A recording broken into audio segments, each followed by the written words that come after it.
એનડીએના ઉમેદવાર સીપી રાધાકૃષ્ણ મંગળવારે ભારતના 15મા ઉપરાષ્ટ્રપતિ તરીકે ચૂંટાયા હતા. તેમણે 452 મત મળ્યા હતા, જ્યારે તેમના વિપક્ષના ઉમેદવારને 2 સુદર્શન રેડ્ડી જેને 300 મત મળ્યા હતા. તે તમિલનાડુના તિરુપુંથના રહેવાસી છે. આ સીપી રાધાકૃષ્ણ છે ને એ, અને તે જયદીપ ધનખડનું સ્થાન લેવાના છે, જેમણે 21 જુલાઈના રોજ પોતાના પદ પરથી રાજીનામું આપ્યું હતું સ્વાસ્થ્યના કારણે. તો ખાસ ઇમ્પોર્ટન્ટ છે. હવે આપણે ઉપરાષ્ટ્રપતિના બધા જ આર્ટિકલ સહિત જોઈ લઈએ. ઉપરાષ્ટ્રપતિની વાત આવે તો એ પદ આપણે અમેરિકામાંથી લીધેલું છે 1952ના રોજ. 63 થી 73 આર્ટિકલમાં ઉલ્લેખ કરેલો છે. આર્ટિકલ 63ની વાત કરે તો પદની જોગવાઈ છે, અને એના કાર્યની વાત કરીએ ને તો આર્ટિકલ 160 અને 65 છે. એમાં 160 એ હોદ્દાની રૂએ સભાપતિ બની જાય છે, કેના રાજ્યસભાના સભાપતિ બની જાય, એનો પગાર 4 લાખ એ ઉપરાષ્ટ્રપતિનો પગાર હોય છે.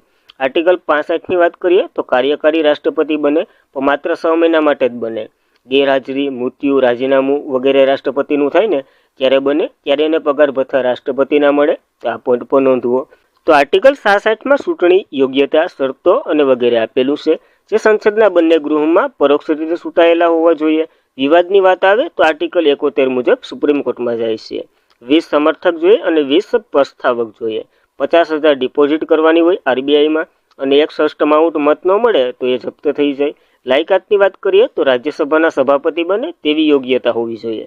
35 વર્ષના અને વગેરે ભારતના નાગરિકને એ બધી તો હોય જ છે આખા ગામમાં. આર્ટિકલ 67ની વાત કરીએ, એમનો કાર્યકાળ આપેલો છે, 5 વર્ષનો હોય છે. રાજીનામું ઉપરાષ્ટ્રપતિ પદનું આપે છે, સભાપતિ પદનું ન આપે, કારણ કે હોદ્દાની રૂએ બને છે એટલા માટે. આર્ટિકલ 68ની વાત કરીએ તો આકસ્મિક રીતે પદ ખાલી થાય ત્યારે ઉપરાષ્ટ્રપતિ કોણ બને એની વાત કરેલી છે.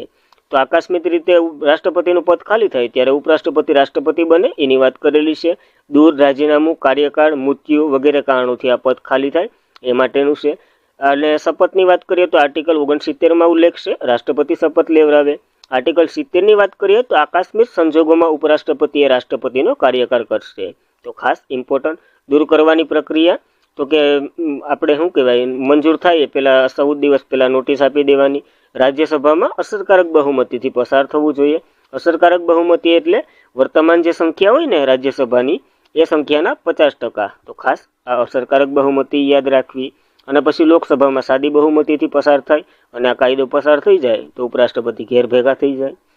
ત્યારબાદ એની થોડાક સત્તાની વાત કરીએ તો સભાપતિ તો એ બને જ, નિર્ણાયક મત, કાસ્ટિંગ વોટ વગેરે આપી શકે. નોંધ, દૂર કરવાની સ્થિતિ હોય ને ત્યારે નો આપી શકે. અને ઉપરાષ્ટ્રપતિ રાષ્ટ્રપતિનો હોદ્દો સંભાળે છે, ત્યારે ઉપરાષ્ટ્રપતિનું પદ શું કરે એ બંધારણ મૌન છે, ત્યાં બંધારણ કંઈ જવાબ નથી આપતો. 2 વખત વાઇસ પ્રેસિડેન્ટ બનનાર ડૉક્ટર સર્વપલ્લી રાધાકૃષ્ણ, અને પહેલા નંબરના એ જ હતા ડૉક્ટર સર્વપલ્લી રાધાકૃષ્ણ, સૌથી લાંબા સમય માટે એ જ હતા. અને 2 વખતમાં 2 નામ યાદ રાખવા, ડૉક્ટર સર્વપલ્લી રાધાકૃષ્ણ અને હામિદ અંસારી.